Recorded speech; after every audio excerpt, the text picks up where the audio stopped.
S. Chan presents Educational Video Lectures as per the new UGC curriculum. Difficult concepts made easy. Study anywhere, anytime. The main topic that we are doing is transportation algorithm, which is a part of linear programming problems. And so far we have covered least cost method and northwest corner rule. If you have not watched those videos, you can visit S. Chan Academy to watch those videos first. In this part of the video, we'll be learning the Vogel's approximation method or the penalty method, which is used in the transportation algorithm.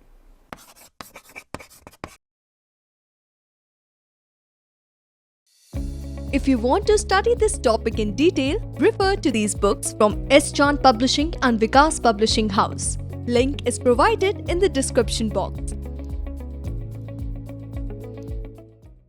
Welcome to S. Chan Academy, and I am Anmol Bhatia. We are doing the course Business Mathematics, and in that we are doing the topic linear programming problems.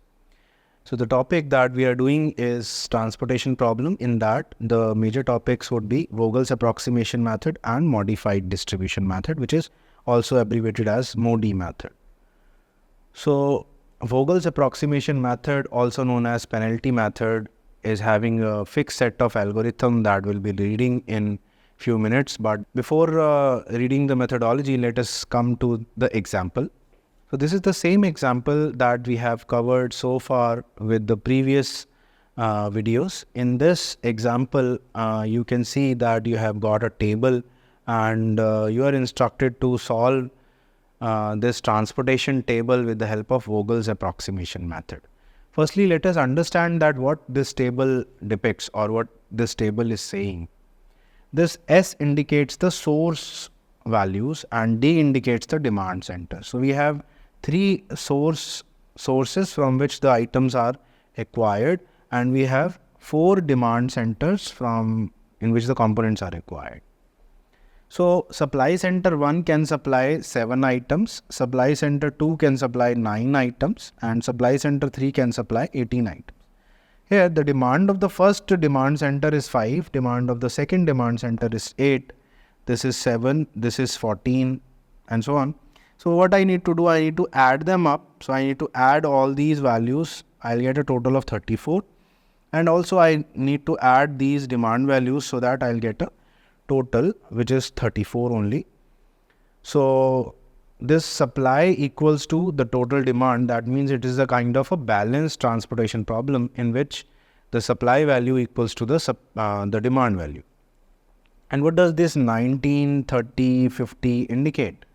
These indicates the unit transportation cost. So when I want items from S1 and delivered to D1, then the unit transportation cost is 19.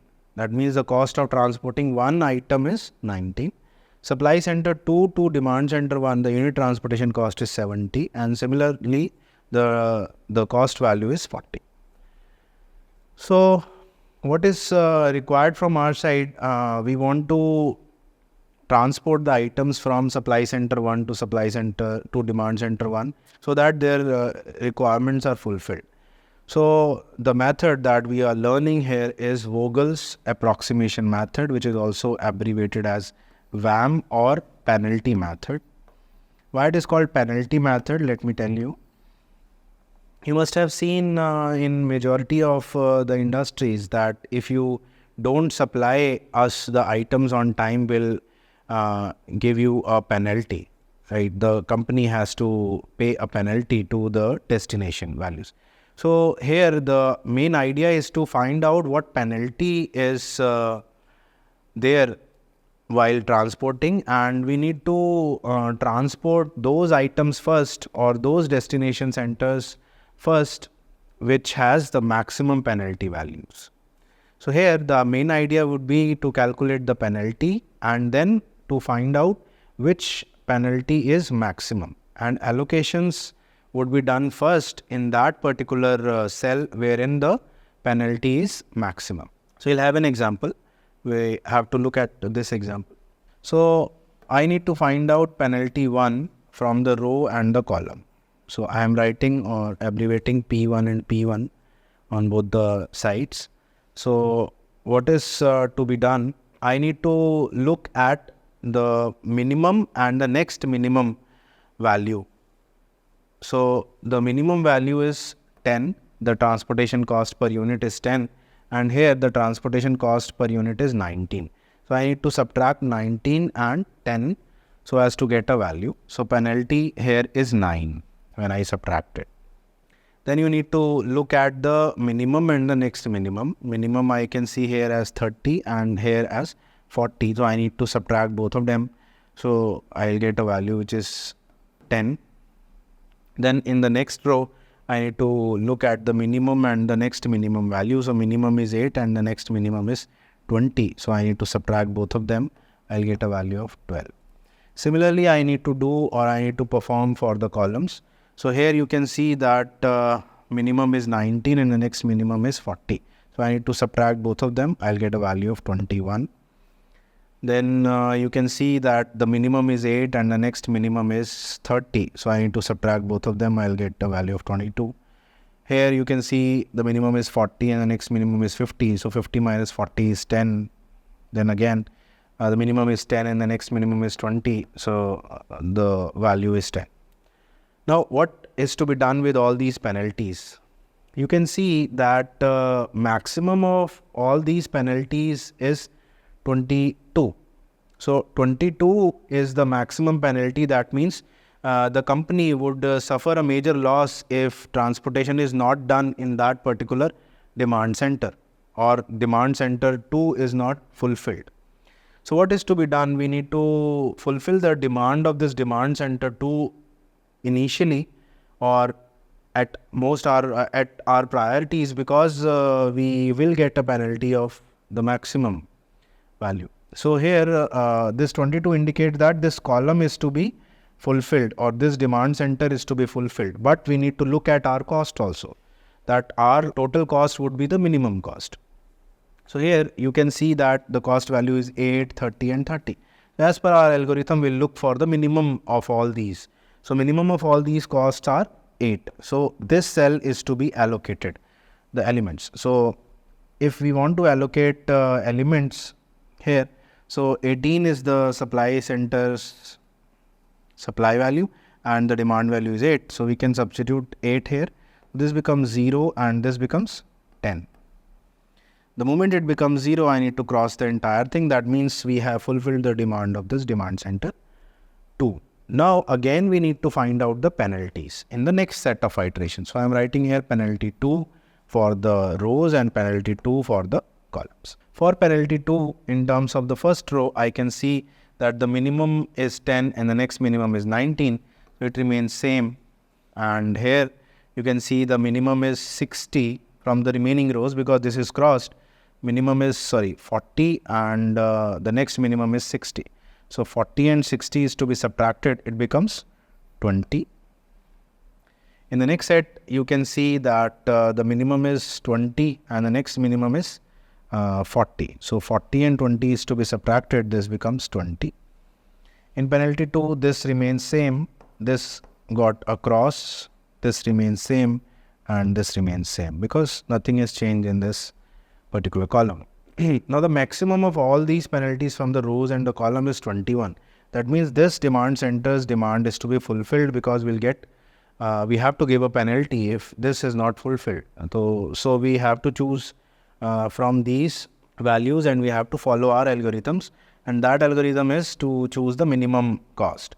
So here the minimum of all these is 19. So this cell has to be allocated first. So here you can see that requirement is 5 and the supply center can supply 7. So I can here substitute 5. So this becomes 0 and this becomes 2 because this has supplied 5 elements to demand center 1. So this can be crossed.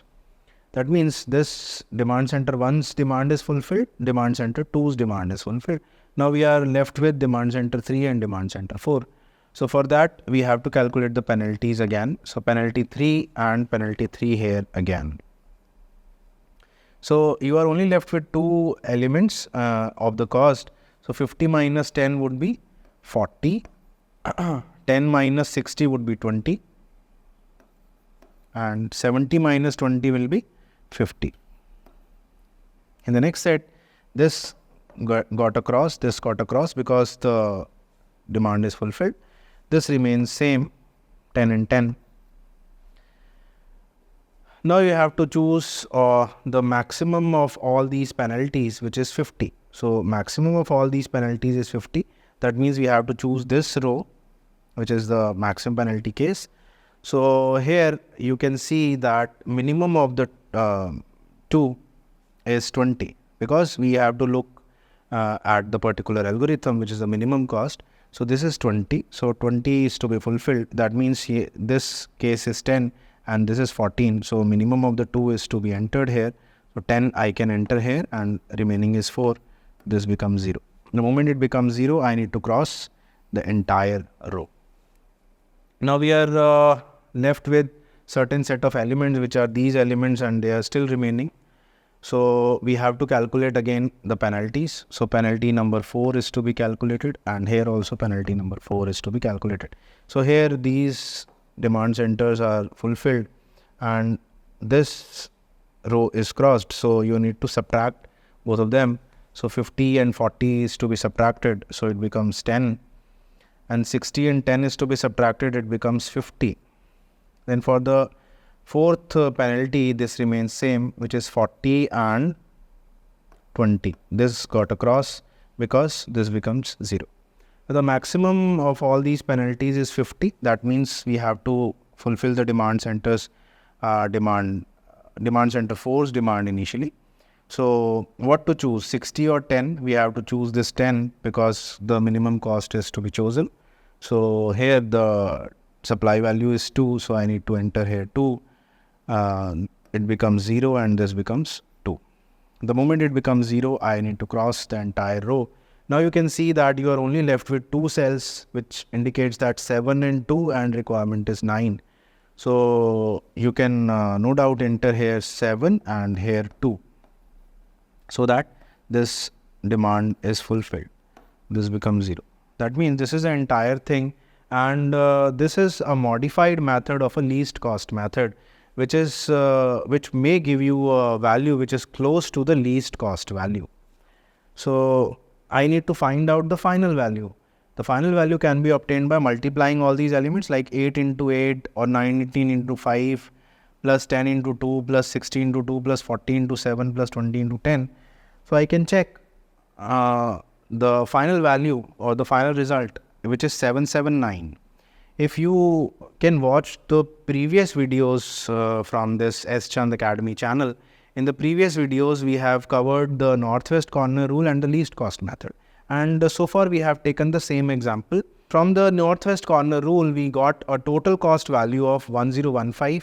From the least cost method, we got a total cost value of 815. And from the Vogel's approximation method, we got a value of 779. So far, we are in our process of reducing the cost. But till now, we are not confident that this is the least cost, or we have certain other iteration which will give me the least cost value. So for that, we have to go for the second phase. And the second phase is the modified distribution method. So we stop here for a short break. After coming back from the break, we will learn about the modified distribution method. Now quality learning is easily available at your doorstep. S. Chand Academy brings detailed lectures based on UGC curriculum as per the New Education Policy 2020. So do not forget to subscribe to the S. Chand Academy and access the wide world of knowledge conveniently sitting within the comfort of your home. Stay connected and keep watching S. Chand Academy. Happy learning! Welcome back to S. Chand Academy after the break. Before going to the break, we have learned about the Vogel's approximation method. Now, in this part of the video, we will be learning about the modified distribution method, which is the second phase of the transportation algorithm. The topic that we are learning is the second phase of the transportation algorithm, which is the modified distribution method, which is also known as the MODI method.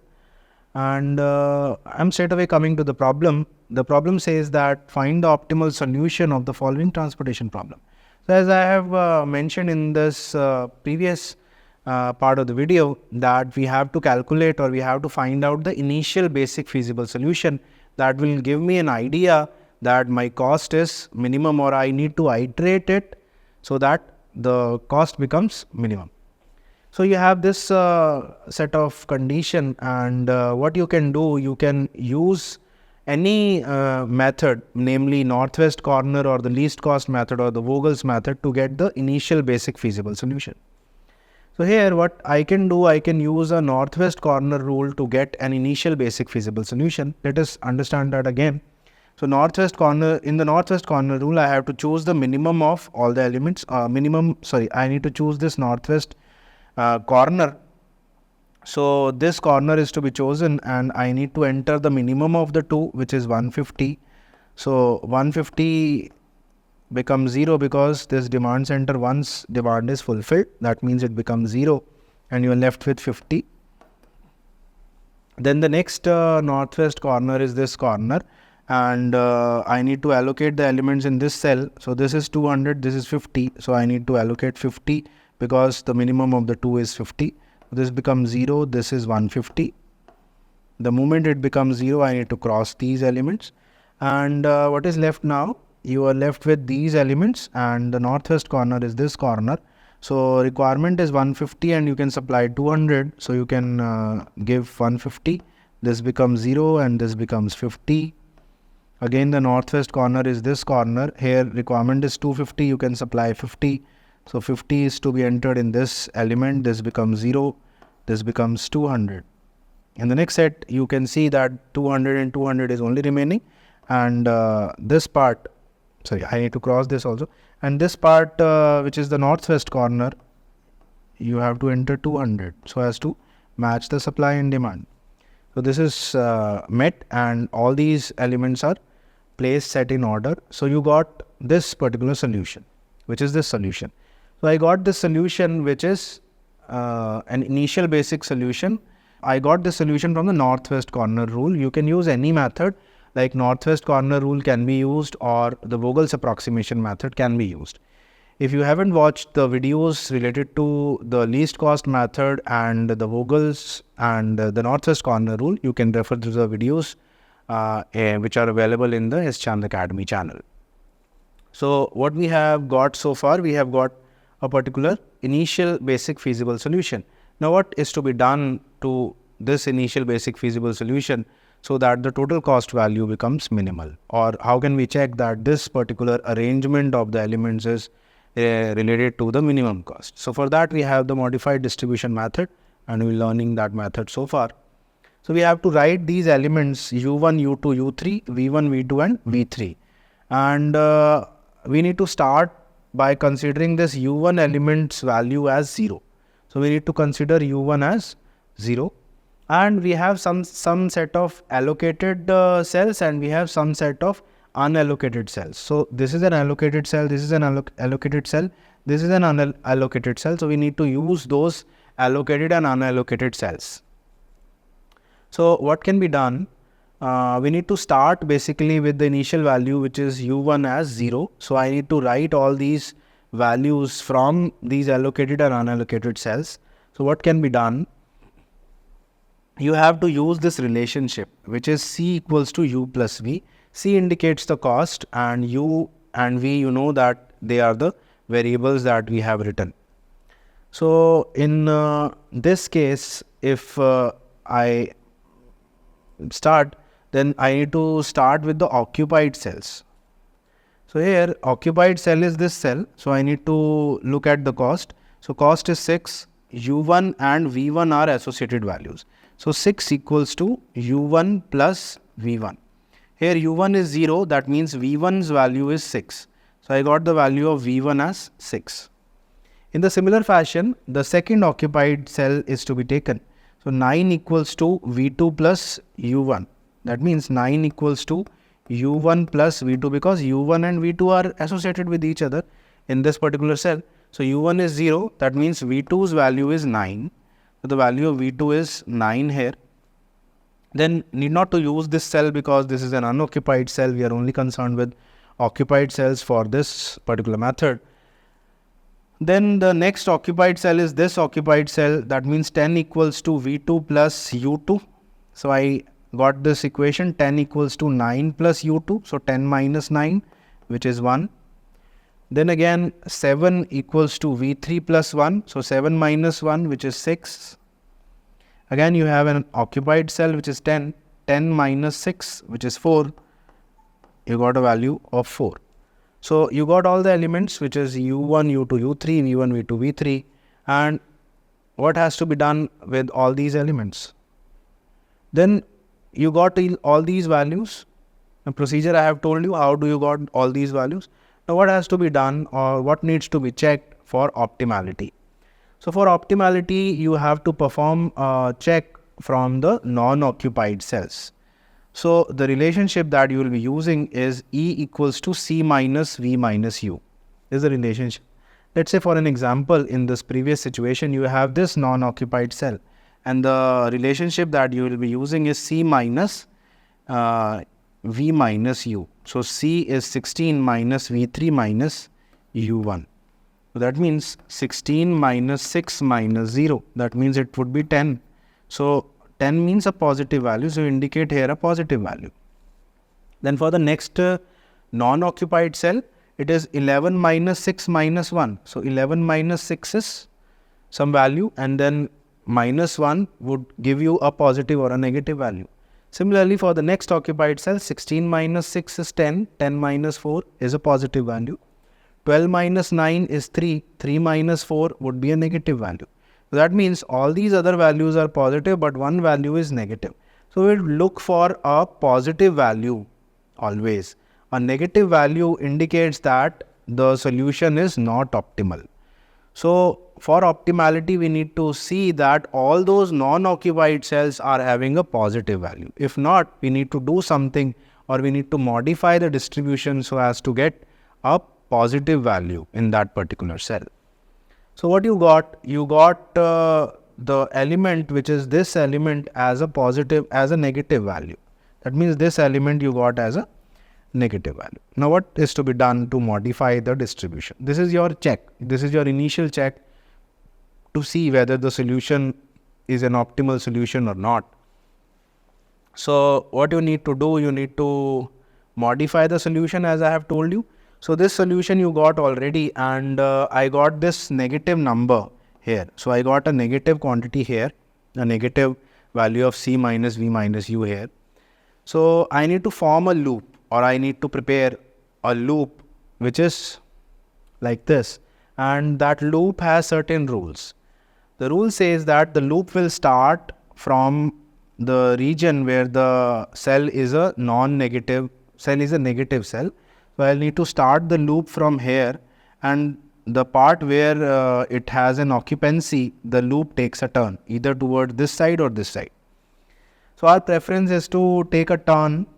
So I would prefer taking a turn on this side, because the occupied cell would be, because from the occupied cell the loop will be taking a turn.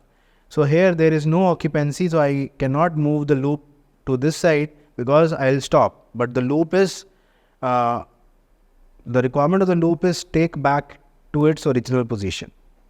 So here you can see that this has an occupancy. Then again an occupied cell is there. Then if it is an occupied cell, you need to take a turn. This is also again an occupied cell, so you need to take a turn again. So this loop is formed. In any fashion you can start. Let's say you have started from this region, you can start from this region also. So you have this negative region, you have to take this loop to the next occupied cell, then to the next occupied, then to the next occupied, then again switched back to the original location. Now what is to be done next? The region where you have written, where there was a negative quantity, you need to write plus theta. What is theta? I'll tell you in a moment. You have to write plus theta, then alternatively you need to write minus theta, plus theta and minus theta here.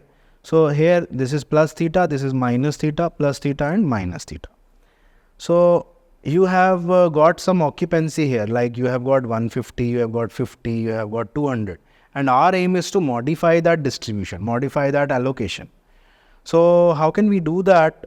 we have to write those allocated numbers with the theta values. Like it do not have any allocation. This cell had an allocation of 150, this cell had an allocation of 50, this had an allocation of 200. So minus theta is our concern, and from this 150 minus theta and 200 minus theta, we need to choose the minimum of the two, which is 150 minus theta, and we need to put it equals to 0. So theta becomes 150. That means our theta value becomes 150, so I need to substitute here 150. So 150 minus 150 will become 0, this becomes 200, this becomes 50, and this becomes 150. That means I got this substitution change. That means our distribution got modified via this procedure. So 150 minus theta got modified to 0, this got modified to 200, then 50, then 150. So our allocation changes like this. So earlier this cell do not have any allocation, this had an allocation, but as per our arrangement, which was a modified distribution, that indicates that this cell that earlier do not have any allocation should have an allocation, and this cell would not have any allocation. So this modified our distribution, but still we are not confident that this is the least cost or not. So for that we need to apply our check, which is the usage of the occupied cell and the non-occupied cell. So again the procedure is same, which is getting the values of U1 and U2. Again the procedure is same to get the values of all U1, U2, U3 and V1, V2 and V3. So the same procedure needs to be followed. Like for the occupied cell, what you need to follow? You need to follow a formula which is C equals to U plus V, and we need to choose initially it as 0. So the formula says that 6 equals to 0 plus V1, that means this becomes 6. Then 9 minus 0 becomes 9 for the occupied cell. This needs not to be done anything. This 7 indicates 7 equals to V3 plus U2. We don't have any value of V3 and V2. This can be skipped at this moment. 12 equals to V2 plus U3. So 12 minus 9 is 3. So I can write here 3. Then 10 equals to V3 plus 3. So 10 minus 3 will be 7. I can write here 7. Then now I got this 7, so I can substitute it. 7 minus 7 will be 0. So all these occupied cells gave me the values of U and V. And to get an optimality check, I need to go for positives and negatives values. So I need to use the non-occupied ones. And the formula says that E equals to C minus V minus U. So 16 minus 7 minus 0, that indicates a positive value. 11 minus 6 minus 0, that again indicates a positive value. 10 minus 9 minus 0 indicates a positive value. Thus for the non-occupied cell. And this is 16 minus 6, which is 10 minus 3, that also indicates a positive value. So all these values for the non-occupied cells are positive now. That indicates that our solution is an optimal solution. That means the total cost value is to be calculated now, and that total cost value is 6 into 150 plus 9 into 50 plus 7 into 200 plus 12 into 150 plus 10 into 50, which is written over here, and the total cost value is 5050, which is the minimum cost. There is no better arrangement than this that will give me the minimal cost. So the majority of the agencies which are transporting goods from a source to the destination are following this transportation algorithm to get the minimum total value of the cost. So with this, we come to the end of the video, which is based on transportation algorithm. And in this part of the video, we have learnt about the Vogel's approximation method and the modified distribution method of the transportation algorithm. Thank you. If you want to study this topic in detail, refer to these books from S. Chand Publishing and Vikas Publishing House. Link is provided in the description box. If you found our video interesting, please like, share and subscribe. And do not forget to press the bell icon.